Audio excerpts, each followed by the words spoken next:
The time is just gone, 19 minutes past 9 a.m. as we continue with the broadcast this morning.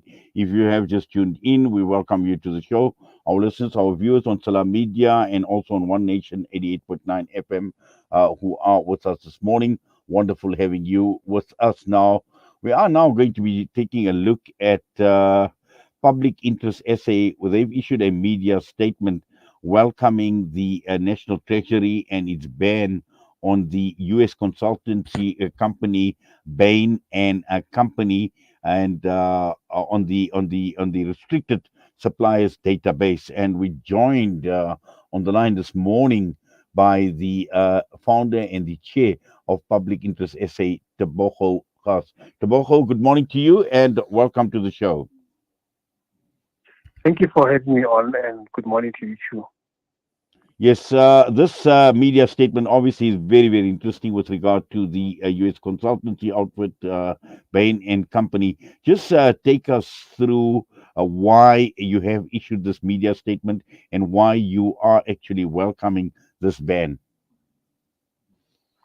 Well, we may call them maybe green shoots of for progress insofar as the day of reckoning for state capture.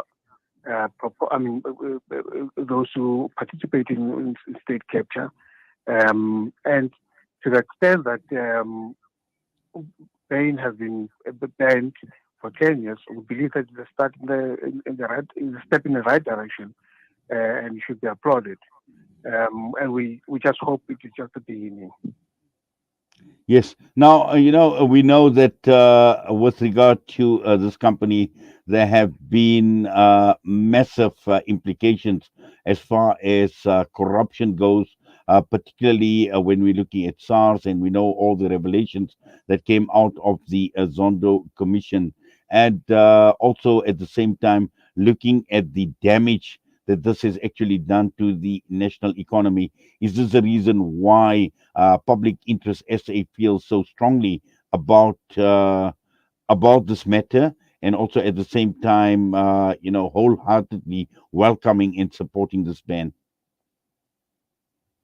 Look, one can never um, underestimate the extent of the harm that Bain and Company and the enablers have done on this economy and this nation.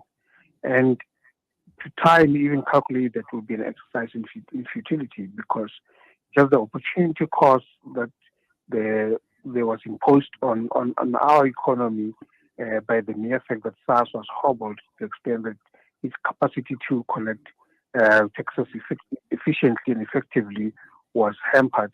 It is something that we believe is extraordinary insofar as, even if you can try and compare it with other acts of harm or state capture that was caused on South Africa. And to the extent that Bain has now been read the Riot Act, and we believe that this should just be the start of things to come. In fact, we believe that Bain ought to be held responsible and be made to pay reparations to this country for the harm that it has caused. And yes, this is a step in the right direction, but we believe we shouldn't stop with Bain, because Bain was not the only one who caused such harm. The likes of McKinsey and the Big Four auditing firms, the banks, you've got the net banks and the standard banks of this world, who have also been cited in egregious corruption that happened during state capture. Yes. Also, Tebogo, I think what is important to understand is as far as accountability goes, and also at the same time, making sure that, reparations are made. And we've seen very little of this until now, considering that we spent a lot of money. The Zondo Commission was a massive exercise, and which basically cost this country a lot. But at the end of the day, having spent all that money, the key issue here is accountability and reparations. And that is what the public in South Africa is not seeing. Absolutely, and the cynicism is justified and valid. We only have to go back to the Truth and Reconciliation Commission, which actually spoke about reparations, which to date, we still have to see anything done. In fact, politicians and allegedly even former President Thabo Mbeki were actively frustrating efforts to effect reparations as recommended by the TRC, because at some point they felt that maybe some of their colleagues or comrades were actually ensnared in the crimes committed against individuals.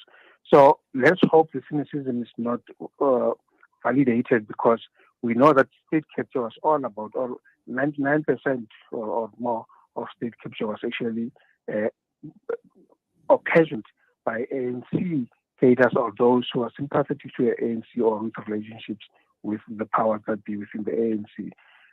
So we hope that the fervor with which the reports have been received and the commitments made by the president, especially his utterances, I think, yesterday in Parliament, would not be just hot air, but things that government will actually take into effect and ensure that they follow through. But it is civil society's role and individuals within society who ought to be the ones who actually put pressure on government to make sure that it actually implements the recommendations of the Zondo Commission, because to do otherwise will just be uh, asking for even probably worse state capture. In fact, as we speak today, it doesn't sound mean that state capture stopped the minute the Zondo Commission was enacted or started its work, nor when the reports were handed over. State capture has actually been carrying on even during the height of the commission sitting, and and to the extent that even the commission looked at state capture on selected SOEs and as well as selected government departments. We do know that state capture is even happening at municipal level as well as provincial level. And and until examples are made of those who've been found wanting, we're just gonna have be asking for more of the same in terms of state capture, and probably in the worst form of state capture, and the pernicious effect it has on society. Well, exactly, Tebogo. We can issue media statements, we can discuss, but at the end of the day, actions speak louder than words. And this is what South Africa is looking for. This is what the South African nation is looking for. This is what the public is actually looking for. On the one hand, yes, we can stop these spineless, corrupt individuals, politicians, multinationals, to stop them from all these unethical practices. But that is just one aspect. The other aspect is people want to see reparations. People want to see monies coming back. People want to see people in orange suits. People held accountable. People being imprisoned, and this is still not happening. Absolutely, and all it takes or it points at is the political will. Is there political will to do right by this country? Is there political will by those in authority to ensure that perpetrators of state capture and other forms of corruption get their day in court, and make sure that the criminal justice systems and those responsible for implementing the reports and recommendations actually do their work without fear, favor, or prejudice. And to that extent, the jury is still out. Yes, we welcome recent developments. We've seen a few days ago we had former Minister of Mineral Energy, Mr. Zwane, being charged. We've seen Ace Magashila also appear in court on at least two matters that involve corruption in the Free State while he was still premier during the height of state capture. But that is just the tip of the iceberg, because there's just so much. We still have to see people around Bosasa. Okay, some of them had already started, for trial even during the height of during the sitting of the State Capture Commission. But there's quite a lot even within the ANC. The day we see more high-ranking ANC officials and government officials, including the likes of William Mantashe, who's also been implicated in state capture. uh, getting the day in court, we are still far away from actually even getting started. Well, Tebogo, thank you very much for that and also for taking time out talking to us this morning here on Salam Media. We wish you all the best. Take care. Thank you for having us and for helping us accentuate the message out there. And you're doing a great job helping us also making sure that people get to be informed in this respect. Thank you so much for having me. An absolute pleasure, Tebogo. All the best to you. Tebogo Khaas joining us, Public SA founder and chair, with us this morning. And with that, we're going to go for a break. We come back and we still have got a lot more. And remember, we've got Nadima live with us in a studio this morning, and she will be highlighting her experience in South Africa over the past 2 weeks.